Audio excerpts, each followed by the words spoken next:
What you have to go and drive me so crazy. We've got amazing Crystelle on now. now. Feeling lost without you, as and I just always, can't we have our little dance party as everyone makes their way in. Baby, want you all night long, want you all night long. Tell me what you have to go and drive me so crazy. Now feeling lost without you, and I just can't be without you, baby. Want you all night long, want you all night long, want you all night, want you all night, want you all night, want you all night, want you all night, want you all night, want you all night, want you all night, want you all night, want you all night, want you all night, want you all night. Tell me why'd you have to go and drive me so crazy? Now I'm feeling lost without you, and I just can't be without you, baby. Want you all night long, want you all night long.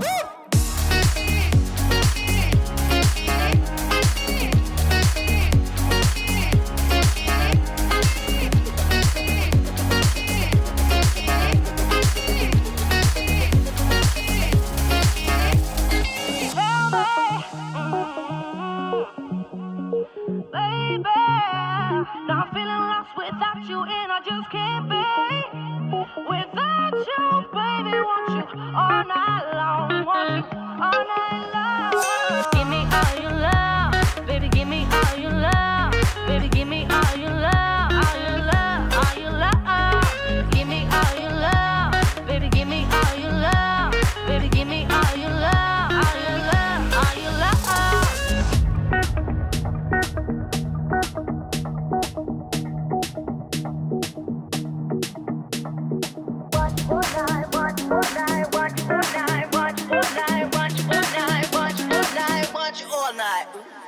Tell me, why'd you have to go and drive me so crazy?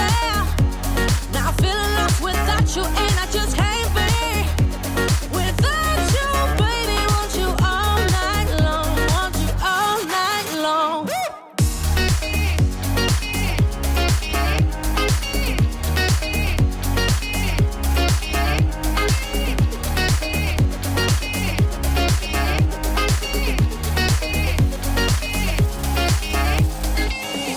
Welcome, everybody, to Straight Talk with Sally. Oh, my God, I'm having such a great time here with Crystelle, a really good friend of mine who's an automation nerd just like me, but a really amazing, passionate businesswoman and entrepreneur, educator, and she works in the wine industry too. So, woo, lots of good things. So today is podcast batching day. So during today, we have already had an Ask Sally, a new segment that we're doing here on podcast batching day as well, where we bring in clients and we do a little bit of live coaching, and you get to meet some of the people that I get to work with all day, every day. So we had Sarah in, and up next we have an interview with the amazing Crystelle, who we'll get to meet very soon. And then we're going to end with Eva Z. She's going to be in as well for another Ask Sally session. Now, if you are joining us on the live stream and you don't want to miss any of our lives, make sure you register for the YouTube channel. Go over there, hit the subscribe button and the little bell so you don't miss out on any of the lives. And you can also see down here that web address. If you head there, not only will you get access to our live events when we're streaming, but all the podcast batching, but all the other live events that we run direct out to the public that's not part of the client. So if you like hanging out in the Sparkle world, then head there so that you can register for that Google Calendar. But let me talk about my next guest today. This is Crystelle, a passionate, very fun woman. We like to go out dancing together, I can tell you. But one of Australia's leading business automation strategists. Crystelle has spent 24 years working in marketing and also business operations across many different industries. And she founded Launchy 10 years ago. This week, so we get to celebrate her 10-year almost her 10-year anniversary with Launchy. She's a multi-award winning business automation agency. She grows and leverages businesses inside of Australia and helps them with their business automation, starting their business as a solopreneur. Now she has a solid team of 11 highly skilled professionals working at her world-class business automation team. She understands the ups and the downs of growing business. We've had many conversations around that. So please help me in welcoming, hang on, I've got to get out my little sparkle sounds. Help me welcome Crystelle. Yay! And some sparkles for you. Oh my gosh, what an intro. Wow. Hi, Sally.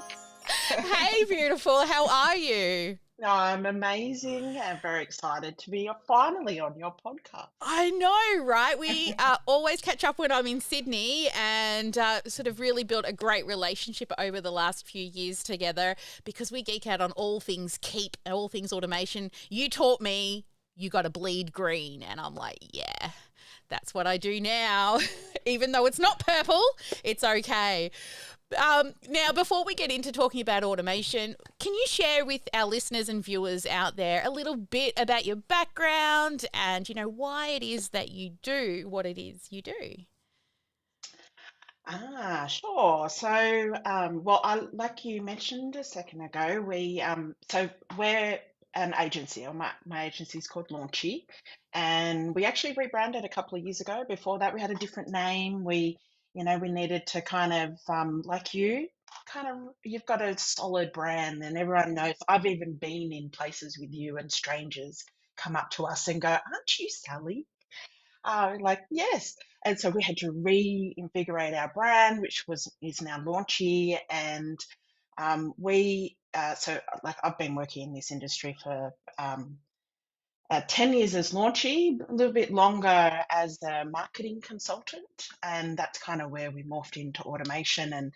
And rather than be a solopreneur, figure out how to run an agency and build a team and do all those amazing things. And in that journey, we also discovered a niche that you mentioned before. And just before here, I got off this amazing meeting about launching into the States with this niche as well after 5 years working in the niche there, which is wineries.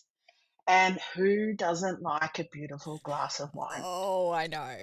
I'm so jealous. It's a fun industry. And you know what? They're often family-run businesses, They're so passionate. Their craft is what, they focus on, and then they bring us in for the tech and basically recreating, that experience they do in the cellar door online. It's pretty, I don't know, just like you say, gets us all excited, very, very passionate. Yeah, when I saw you going into the winery and your ad started popping up on my news feed, and then I started seeing you winning awards and going to all of these winery conferences, I was like so jealous. I'm like, oh my God, what a niche to discover and get into and really hone in. And yeah, your branding is really clean and beautiful now. And yes, I do remember being out with you and people coming up and going, I know you. It's the sparkles and the rainbow hair. I was actually talking to a friend the other day, and I'm like, I should claim my hair, right, when I get my hair dyed, because it's part of my brand now. So, and I think we might have spoken about it as well. Sticky, that's what you call it, right? Mm-hmm, Why don't you explain what sticky is? Sticky. Well, you know what? I think anything that is going to help your brand, your name, or what you do stay in someone's mind, but also stay in their business. Like everyone has bright, shiny objects, but if something is truly sticky, bright, shiny objects won't distract them. Yeah, that's really, really good advice, because so many people chase those bright, shiny things when something's not working, right? They throw everything out the window rather than continuing to kind of dial it in. Oh, just like we did it once, but it didn't work. So let's go and find something else shiny. So that's a really good point. Now, as a business owner who is into automation, and I mean, to me, automation is all about getting back time and processes and systems so that we can make our lives as business owners better. And you were actually an inspiration to me when I first met you. I was still a solo entrepreneur. I had a couple of helpers, but I wasn't really building a team. And you said to me at the time, it's really good because I've gotten myself off the tools. And I'm like, I want to be off the tools. So you were a huge inspiration for me that first time that I met you and we went out for drinks after the conference. And ever since then, I had always been striving to get off the tools in my business. And I'm really lucky. I don't have 11 amazing builders in my business yet, but give it time. But for somebody who is starting out, what would you say, where should everybody start when it comes to, building out their business automation?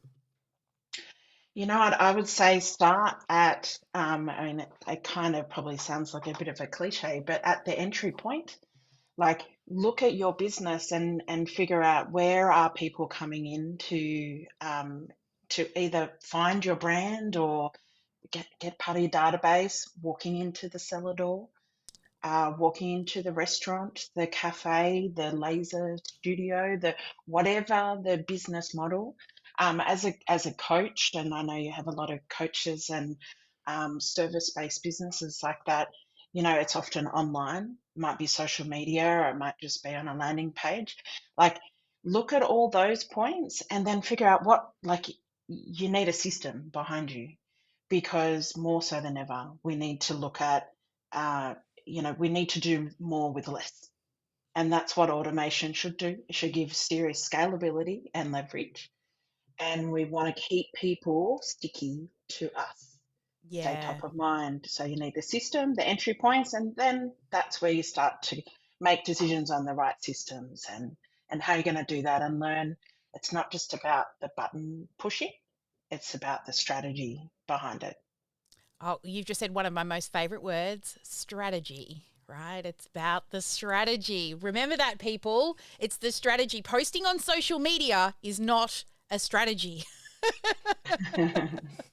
Um, so for those people out there that are sort of starting up, you've worked in lots of different niches. Like you just mentioned a few there, lots of types of bricks and mortar and service-based businesses. So they've worked out what their starting, like their entry point is. What's some of the things that you would consider at that entry point that you would put into that automation bucket? Yeah, you know what? A What some people would know as like a welcome series or an indoctrination, which in normal human speak means how do you give them a big hug and say, this is who we are, this is what you can expect from us, and would you like to tell us a little bit more about you? Yeah. Don't sell to them, bring them into the fold, into the community, but you don't have to be sitting there writing that email and pressing send or the SMS. Like, think about that in advance and get that automated. So then, as soon as if you're at a networking event and you meet someone at a networking event, you should be able to scan their business card. It goes into your system and they've already received an SMS from you saying, hey, it was so awesome to meet you. I will reach out tomorrow. Oh, by the way, if you want to meet, here's my link to my calendar. That's so Like cool. just that hand holding in, I would say that's number one. Yep. I love that idea of just being out networking because I love meeting you. And you're like me, you like to get out and travel and go to conferences and network and meet people, which getting off the tools has allowed you to do more. And being able to scan it and just send an email. Tell us more about that because I'm sure a lot of people have thought about it. I remember going home with pockets full of business cards and never doing anything with them, right? They end up on a pile. Oh, I'll put them into my system one day and they never go in. So tell us more about this scanning of the business card to start sort of triggering off that. How does that all work? Yeah, so I mean, most CRMs that you work with, and the one that we bleed green for, of course, is Keep, have a tool where you can take a picture of the card. There's the AI technology that sits behind the scenes. Most people know AI now as ChatGPT, but it's so much more than that. Um, so that's a very handy tool though. But you've set up in the background. Once you scan your card, it takes a little bit for it to be typed up and sent back to you on your app on your phone. But once you do receive that, you might just say, go, okay, yep, all details good, approve. It goes into your system. You've already set up that flow. that's sitting in the back end. So, and that doesn't, that's like a, you know, the bare basic, like so much opportunity that can sit behind that, you know. But that, in terms of not letting all those cards just sit in the bottom of your bag that you took to the conference, or, you know, you might have a fishbowl collecting all the cards for a competition because you want to, you know, give away an iPad and get everyone's details, but you never do anything with the details. You know, that gets them in there very quickly. That's some serious leverage. Now, I Yeah. would say the next level beyond that, though, don't collect cards and have an iPad or something to collect and go straight into the system. That would be even better. Yeah. But if we're going straight in at ground level, then there's no greater start to low cost, high leverage, and getting your communications out really quickly. Yeah, that's really cool. I actually just, when you said the fishbowl, I picture my local butcher. They do that every month and all the business cards go in. And I'm like, I wonder if he does anything with that. Mhm. Maybe he Yeah. needs a knock on the door. So, being that you've been in lots of different industries, not just in the service-based business, but you've also, bricks and mortar and lots of other types of businesses, what's some things that you've learnt that you could share that sort of other industries outside of, the coaching niche are doing that's actually working? Yeah, okay, great question. So I well, let's take the winery example at the moment because there's like, yeah, very, very top of mind at the moment. Uh, so a really quick little story to pre-frame this. So I was at an event recently and talking to lots of different wineries, and so I often present on stage to teach them. And I had one winery come and speak to me and talk about what they could do differently because, you know, like everyone knows they're good at what they do, and they're like, we just don't understand. Everything's so great in person when they come into the cellar door, but that's it. Like, where's growth opportunity? And the first question I asked them, which is the same in any industry, just in a different application, how many people do you get through your cellar door per month or per year? And they said it was like 60,000 people per Whew. year come through their cellar door. It's okay. And how long have you been operating? 10 years. Okay. And how big's your database? Can you even guess how big their database was? 12,000 people. What? Went, whoa. And I No said, okay. way. And they went, no, don't even say it. All right, when are we going to meet? Like, so much opportunity, and every business is very much like this. And that's when I say, where do you start in business automation? It's probably not the traditional answer. Some people would go, build a landing page and get an ebook. No, look at the people that are coming into your business and how can you welcome them into your community, into your fold really quickly, in a way where you take your um, offline experience and replicate that online and in your system and your automation. It's been a massive lesson. It's like even simpler. It's like a step back again from the actual content and way that you're actually going to then communicate and market to them, but get them in there. Because if Yeah. you don't know who they are, then how do you communicate to them? You know, it's a really, really big one. What's another one from wineries? So we I would say this is the stickiness one. Hmm. And with every business, and this has become a massive one for clients across all industries at Launchy as well, is retention and Mm. stickiness is a really big one. We spend so much time and effort getting people into the business and working with us. We need to make sure they stick around. And when it comes to systems for our clients, they're like, and this is more stickiness from a launchy perspective as our clients, and I'm sure there's other people that this would apply to as well. If you're building something for a client or working with them, think about how everything can be integrated together. Because, you know, often businesses have this system chaos. Hmm. It's like systems all over the place, nothing talks to each other, nothing works together. if something doesn't work, it's so easy to go, oh, we'll scrap that and just, put another one in because none of it works together anyway. That is not a safe place to be for a client to stick around because they can chop and change. If everything's working together and integrated, whether it be the strategies together, the systems together, the tech, what we'll call the tech stack in our little space that we play Yeah. inside. Yeah. Um, there's a massive stickiness in that because Mhm. they don't want to go anywhere if everything is working like a well-oiled machine. Yeah, 100% agree. And I think that's a huge thing we see as well. When people come in, they've just been piecemealing all of their tech together and they're copying and pasting things across because they don't know how to make them all talk together and integrate together. I mean, we've got a very limited stack that we build with our clients because, you know, we build like we've productized our service where you say yes to anybody really that comes in when they need automation. So you get to play in lots of different pieces of tech, but Keep really is at the heart of everything, right? Because Everything. it's the central point that everything ends up in, that we can track, we can set tasks, we can do sales, marketing, admin, just so many pieces come into the Keep system. So what would you say when you're talking about, integrating all of your tech stack? Which ones are actually, I guess, the most essential components when it comes to setting up your business, but also for growth and scalability, right? And so that you're not going to this is one thing, right? You don't want to outgrow your tech. Hmm. I see people personally come in on really shitty software and they're going to outgrow it 3 or 4 times before they get into the decent stuff. What would you say is the essentials if you want to set it up once and be done?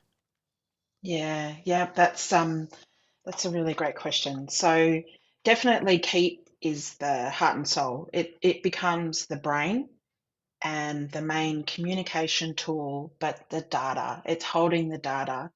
And so when Keep's sitting in the middle, now if you imagine it kind of like a wheel, a bit of a hub and spoke kind of model. And if you like, there's a lot of systems out there. This is kind of a side note to this that are the jack of all trades, Mm-hmm. master of none.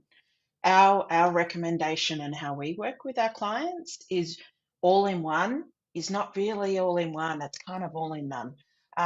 You're very limited in the development opportunity. Software has to keep moving and developing. Sometimes they get it right, sometimes they get it wrong, but they keep moving forward. And you want to be able to plug in, number one, your website and your ecom. You want the data flowing because you don't want data for data's sake. If your data is coming in for behavior, purchase history, and in some systems now we're seeing the machine learning and AI pulling and analyzing that data and then responding to that as well now. And so if you have that integrated that's coming across, you can trigger your communications at particular times for upsells, cross sells, all of that information. So if you have that coming, you're never going to outgrow that. Now, having Keep as the automation and CRM, I mean, we have businesses that are up to $10 million a year and beyond. And because they use this hub and spoke kind of model, if they outgrow one of their other systems, like their website platform that they're using, then they can take that out and it doesn't affect the brain. The Ah, brain yeah. keeps working. You don't Mm-hmm. have to leave that. You have the history and the data and all that. You'd also, I would say, Zero or your QuickBooks or Intuit, whatever you're using there, is a really handy tool to have if you are high transaction. Mm-hmm. And because this is about doing more with less as well, so you don't want to have to hire more bookkeepers to do something that a system can do. And if you have an amazing bookkeeper that you free up their time, then use them on more high value things. Mm, Like yeah. get them, they probably know other things that they can work on their business with. Um, and what would be another one? For a hospitality, restaurant, winery business, you've got point of sale systems. Mm-hmm. So suddenly you're getting, if you don't capture at the entry point of walking into the cellar door, you then know that they bought the Shiraz at the seller door, which then syncs their details back again into the brain. Yeah. So then we're communicating and we're selling that next thing to them. Um, I don't know the amount of times I've been to festivals, and I know you're a festival girl Yeah. too. Um, and I've bought lots of, and it's the wine tasting there and all that kind of stuff. Not one of those wineries I went to knew my details. They didn't Yeah. know who I was, and not one time did they sell to me. So by having all of this integration and connection to give scalability and choosing the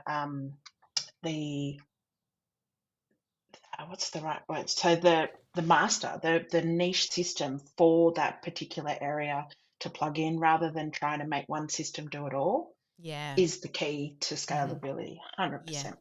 I love that, the hub and spoke model, really seeing that CRM as the central brain. And I 100% agree. Those people that are looking for the all in one, I've never said all with none before, but I see that all in, it's just marketing, right? It's somebody selling you a pipe dream that one piece of software can do it all. It's like going to your local GP and expecting them to be an eye specialist. You're right. They send you off to the specialist. So I think you need to, like you said, get those niche pieces of software and use them to their fullest capabilities. But also, when you're good at it, you also know what their limitations are as well, which helps to speed things up. Like, I just recently changed my calendar booking software, and I'm like, the other one I could do with my eyes closed, right? I could tell you where to go and where to click with your eyes closed. And I'm like, I just want to go back to the old one because I knew its capabilities and its limitations. And I think when you're choosing your software as a business owner, please don't look for all in one Mhm. because you'll never find it that's going to allow you to grow a real scalable business. So I love what you said there. But 10 years in the business, 10 years. So what do you think is one of the biggest things that you've learnt over the last 10 years that you wish you had known 10 years ago when you started?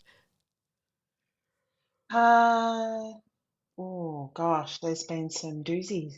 You know what? We need to do the same things for our own business that we do for our clients all the time. Mm-hmm. And we get so busy. It's kind of the plumber's got the leakiest taps kind of approach. Yeah, chef doesn't cook at Um, home. yeah, yeah, and we always now these days, probably for the last 5 to 6 years, we look at our systems and refresh and build and evolve with how the business is evolving all the time. But I'm not doing it. Like you said, I'm off the tools, and I really do enjoy that. Although I am very heavily involved with our clients and the strategy and the team. um, I invest. I get my team to treat me like a client, and then they're in there building and developing, and we push the limits a little bit as well. And we had to learn to do that, to go, oh, I wonder if we could do this thing. Yeah, of Yeah. course we can. It's automation, like there's so much opportunity. So that would be a big one. Yeah. And what else?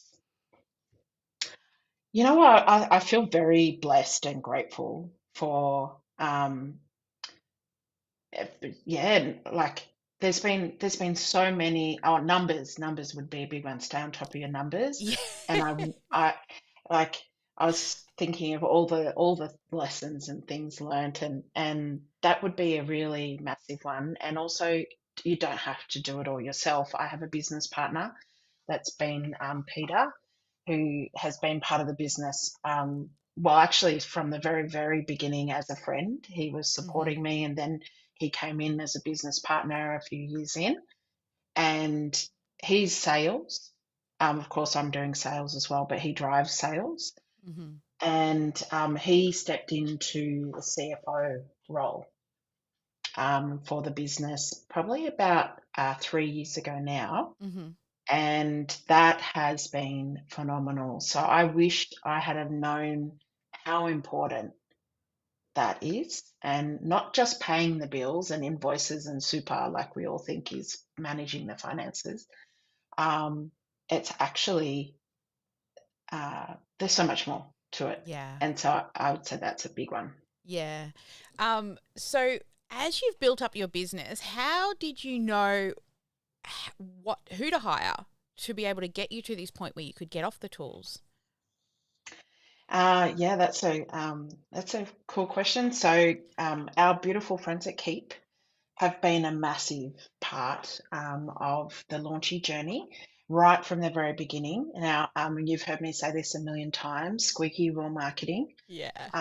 From the very beginning, I Keep has contributed a massive amount to us in our coaching and mentoring they've given, because I made it really clear that I wanted to build a big agency, and I wanted to support Keep and Keep support me, and I was the squeaky wheel about that, and so they spent a lot of time with me at the RPMs, which is our um, person that works with us in Australia and looks after partners, uh, developing strategy around how to grow, and they'd share what they'd seen before. And one of the big ones, and because I'm like, how do I go beyond me? Like, how do I bring that first next person and be able to afford that? And then, like, I'd never been more than a solopreneur in Mm-hmm. that space. And Kirk was his name at the time. He was in Australia, and he said, okay, we're going to draw an org chart, Yeah. and you're going to write down all the positions in there, and it's just you. So you've got to put your name in all of them, and then you're going to start to replace yourself in those. Oh, she's frozen. She'll be The back. vision. There she is. Oh, We just lost you for a second. Hang on, you're coming back. Coming back. So the oh, org chart, you were in all the spots and then you started to replace people. yeah. Yes, yes. I started to replace myself Yeah. in all the positions of the org chart, and then we started to talk about what is like the next person needs to be revenue generating. That Mm, was the biggest thing, because you need that undercurrent of revenue, so you still can pay yourself while you're paying your next team member, because there was yeah. no VC or investors at that point. I was bootstrapping Yeah. and growing that way, which a lot of people do, don't they? Mm-hmm. So yeah, I'd say that would be a massive one, and Keep to this day support partners in the same way. Yeah. It's yeah.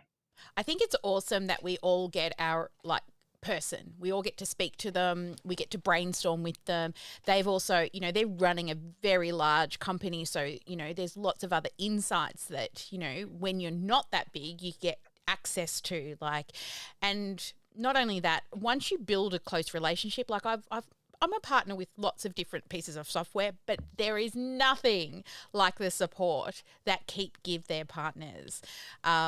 And, like I get monthly check ins with Brian, and then I get check ins with Vice. And, it's just, you always have somebody there if you need them. And I've never seen any other piece of software that gives so much back to their partners, which is, it's really nice, right? Like they're coming out soon next month. We're all meeting up in Brisbane, right?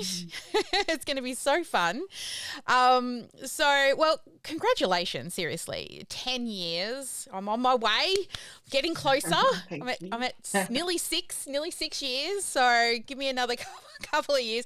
But I love, like, I've met your team and they're all smart people. Like, in your bio, it says, highly skilled professionals. Like, they truly are. Like, I was hiring not cheaper and easier to get them on board, but then you spend ages training them as well. So what I like about your people is they already come with a lot of knowledge, and did you find tapping into the Mm. Keep community was a way to help you find such highly skilled people? Not so much, because there's a lot of entrepreneurs that want to run their own business.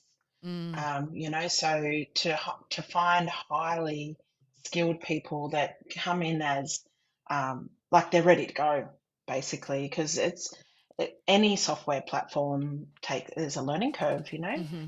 But I mean, part of our team are from the community, Yep. and then the other part of the team has always been either from past clients that we've spent a lot of time training up, and they've moved on, and Mm-hmm. then in their journey, they've kind of come back to us.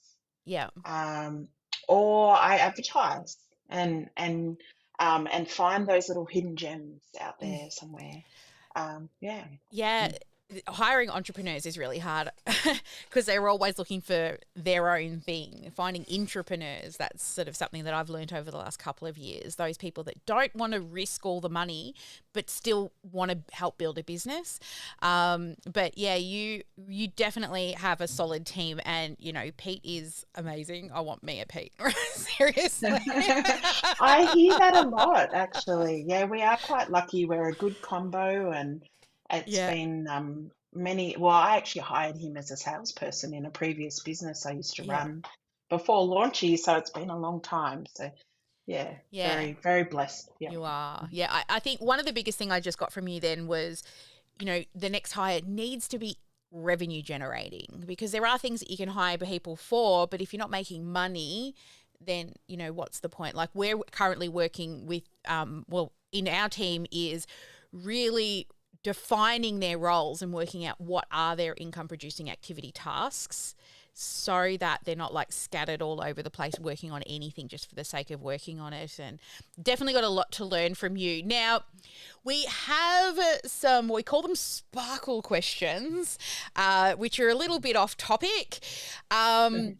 So, who are three people that have really helped to support and inspire you along the way of growing your business? Who would those three people be?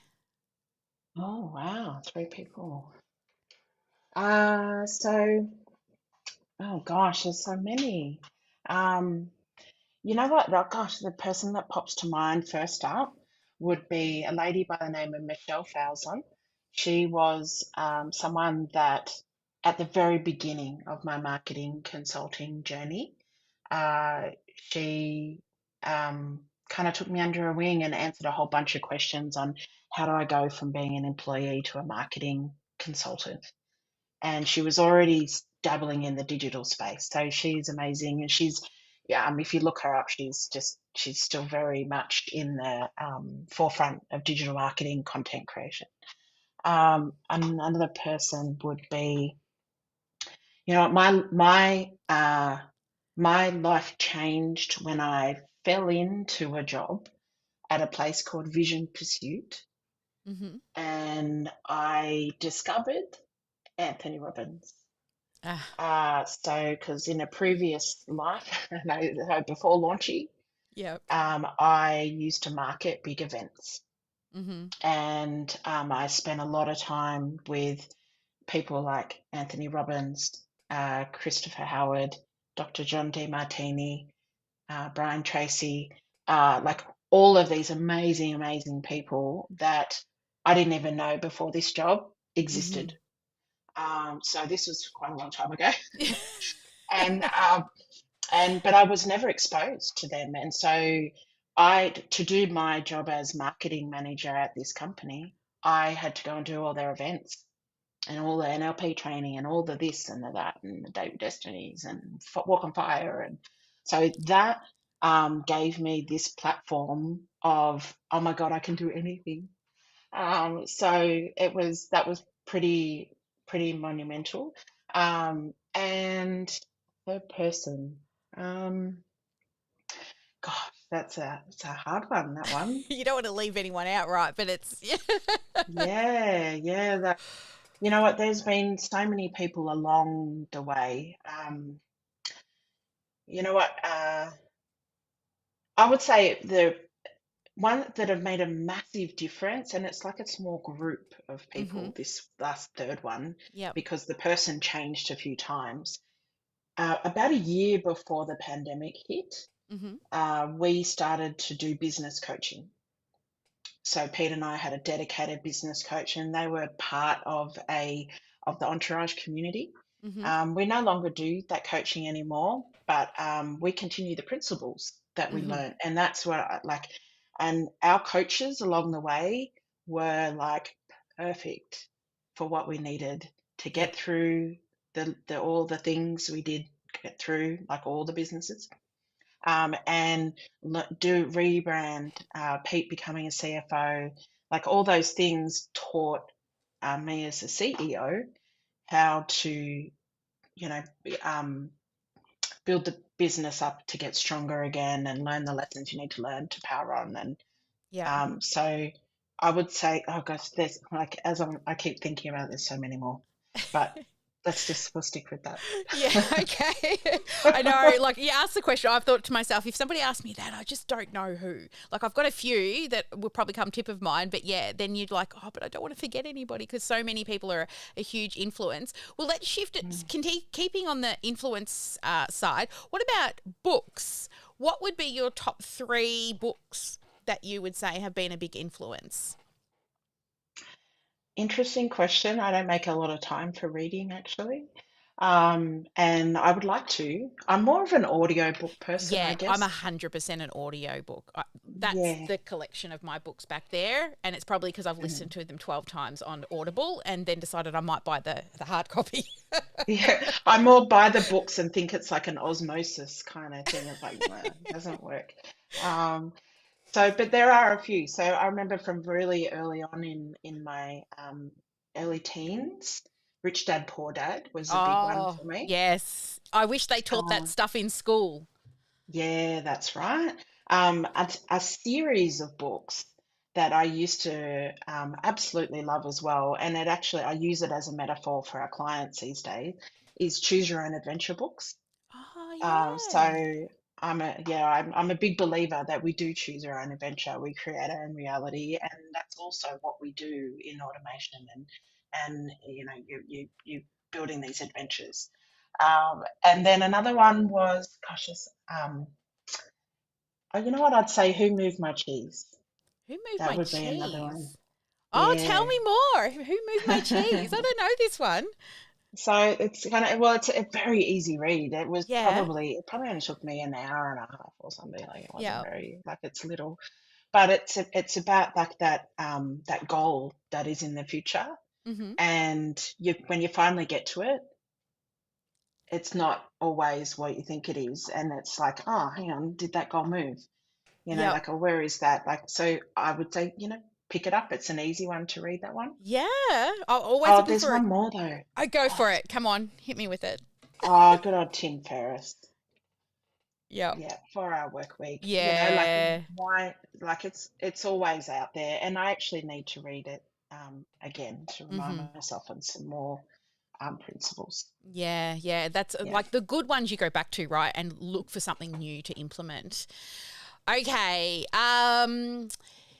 If you were to step into my shoes and you were interviewing yourself, what is a question that you would have asked you that I didn't? Oh, um, that's an interesting I question. know, right? Some people love it and some Mm. people hate it. Uh, you know what? I think I'm a I it's maybe about values Yeah. and how they play a role and how you can actually kind of um, call on those Mhm. to change your mindset or get yourself powered up or focused or Mhm. um, and so I don't know if that's technically a question. Yeah, okay. Well, let's reframe. So how do you use values when it comes to motivation and getting shit done? So I think I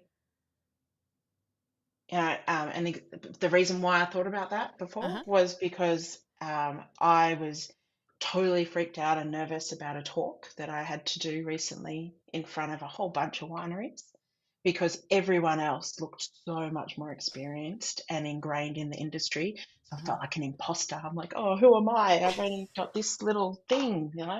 And and no matter what I did, I couldn't shake it. And I went back to my values. And a big thing for me is gratitude. Mm. And so as soon as, see, I can even feel the energy shift in Yeah, me when I yeah. talk about it and then say the word gratitude. I just got As soon goosebumps. as that, yeah, yeah, it's like that. And I think a lot of people don't realize the power of truly knowing what drives them and their values. And I went into a space of, oh my gosh, I'm so grateful for this opportunity to stand in front of these wineries and literally change their future. Yeah. And as soon as I went into that space, wasn't even nervous, like absolutely killed the presentation, although I knew I could have done a lot better. But in terms of them learning, they got the message, and it was nice and clear. And so I'd say that kind of thing, that like that would be, Yeah. figure out what drives you and why, and if gratitude is not one, find a way to make it, because nothing else can exist if you have gratitude for it. Yeah. It's just that is such a powerful thing. Yeah, I 100% agree. Gratitude is so, so powerful. I mean, we even have little jars on each side of the bed, right? And when we're grateful for each other, me and my husband, we just throw a little note in the jar, and it goes back, well, we've been together 20 years. It maybe goes back 15 years of just little notes. Not very often, but you can go into that jar now and pull out and look at gratitude. So it starts at home, but then Oh, daily, nice. I think to myself, grateful for my team, grateful for so many things. And the fact that you use gratitude and your values to shake the nerves, right? Because, like, imposter syndrome is real. But when you start to sort of get a team, sometimes you forget that it's there. And imposter syndrome came back to me recently as well for something that I was doing. And I'm like, whoa, I haven't felt this for a little while, because I've just been kind of going along doing the thing, and then all of a sudden it's like hit me smack in the face. And yeah, and the fact that you use gratitude to be able to get through that. And I ended up just going and talking to my coach. Like, why am I feeling this way? If I use gratitude, I probably could have pulled myself out of it. So that's a great one. All right, now we have a really fun little segment on the show. It's called Fast Talk with Sally and Crystelle. Okay, so we have 1 minute. I'm going to throw questions at you, and it's a speed round, and you're going to answer. All right, so let's get up the timer. Are you ready? Yeah. All right, let's do it. Oh, hang on. Got to hit the right button. Here we go. All right. Do you prefer to be a host or a guest? Host. Summer or winter? Summer. Oh, road trip or traveling abroad? Oh, both. Sing or dance? Dance. Describe automation in one word. Leverage. If you are not doing your job now, what would it be? If I'm not doing my job now, Yeah. If it what would wasn't, I do? if you weren't doing this one, what would you do? Uh, Tour guide. Cats or dogs? Dogs. Fries or mashed potato? Mashed potato. Sweet or savory? Savory. Marvel or DC? Marvel. Karaoke song of choice? Baby got back. Oh, what is the best gift you have ever given? Oh, time up. Come on, answer the last one. What's the best gift you have ever given? Oh, I would say it's like a red balloon. The red balloon plane that does Yeah. a loop de loop, and Oh, yeah, you get yeah. up to the G's and all of that, like an Oh, experience one. yeah, yeah. My dad, we bought Yeah. that for my dad for his 40th. And yeah, he really loved it. Yeah. I nearly got, yeah, well, we got through a few questions there. That's great. All right. So, Crystelle, if people want to find out more about you, where can they go? Sure thing. So connect on LinkedIn. Definitely look me up on LinkedIn and send me a connection. Go to launchy.io and just have a read of the articles. You can opt in, you can get an appointment. I'm more than happy to help. It'll probably be my team, but if you want to chat to me, let them know and I'll come on. Yeah. But yeah, definitely find me on social anyway. Yeah. Excellent. Well, thank you so much for your time today. As always, having fun. I'm so looking forward to catching up with you. We've been chatting, organising where everyone's going to be next month when we're all in Brisbane together. And I know you had a meeting with Tanya, another Keep friend of ours, 7 hours yesterday, a quick lunch. So not yesterday, just a few days ago. a few days ago, quick one. yeah, just a quick lunch for 7 hours. I'm like, oh no, where was I? Lucky that you're both in the same city. But I can't wait till we're all together in the same city next month. It's going to be so much fun. But thank you so much for your time today. I hope you had fun on the show. We've had a blast having you on the show, and we'll catch up soon. I know we talk in the DMs all the time, but I can't wait to be in the same city because we always get up to some trouble together. Yes, thank you for having me. It was a lot of fun. Awesome. Thank you so much. All right, everybody. So for everyone out there, we still have a few guests to come. So, actually one left. We've got Eva Z coming up very soon at the top of the following hour. So go over to YouTube if you want to, hit the little bell button so you get the reminder. She's coming in for Ask Sally. She's one of our clients, but also I'm sure she's going to share some great things with you as well. She works in the health and wellness space, so stay tuned, okay? And for those who have not yet done so, make sure that you head and subscribe to our calendar so that you don't miss any of our live events. But this is Straight Talk with Sally. It's our live podcast batching day. We run our podcast batching day about every month, so keep an eye on your calendar. And if you want to listen to and binge more podcast episodes, you can look it up. Look Spotify, iTunes, all the places. We're everywhere. I think we're at, I don't know how many episodes, 130 or 140 episodes now, I think, since we decided to go all in on the podcast. And we do one long episode and 2 quick tips a week. So if you're enjoying what you've seen here, then go and check it out over there and do some binging and, like I do with my favourite podcast episodes, fall asleep with us in your ear. All right, guys, I'll see you on the next live stream in an hour and 8 minutes from now. And Crystelle, thank you so very much for jumping on in. Oh, where did she go? I've got to find the little button. There she is. Thank you so much. And hang on in. We'll chat after the outro. But thanks, guys. Never let anyone dull your sparkle. And I'll see you very soon on the next live.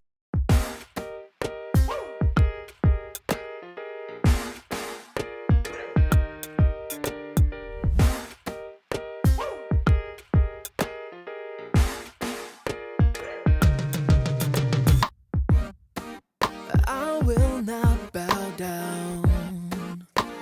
Keep putting me off, I'm not gonna change my mind.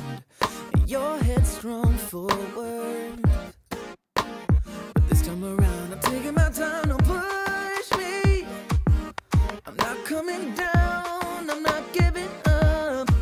Oh, don't rush me, I made up my mind.